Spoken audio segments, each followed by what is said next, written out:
The eerie scene terrified everyone. The moment the corpse was exposed to air, it began to oxidize rapidly. Within seconds, the body turned to nothing but bones. Jack ordered his men to carry the corpse away, but Laura sensed something was wrong. She noticed the murals on the wall, and their content shocked her. The queen had not been brought to this isolated island against her will. She had come voluntarily. Just as two of Jack's men were about to lift the body,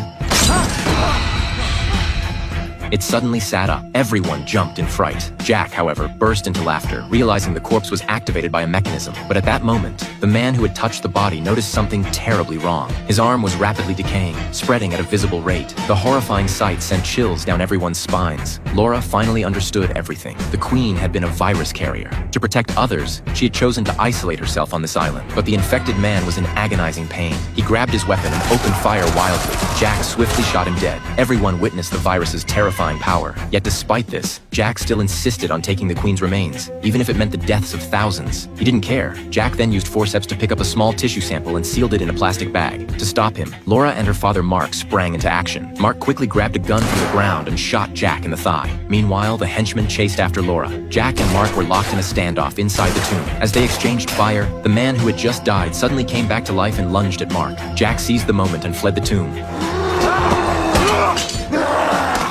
Mark had no choice but to shoot the man, now turned zombie, but it was too late. He had been scratched. At the same time, the henchman was hot on Laura's trail. She noticed a pressure plate on the ground ahead. She stepped on it quickly, and the next second, a spiked mace came rolling toward her.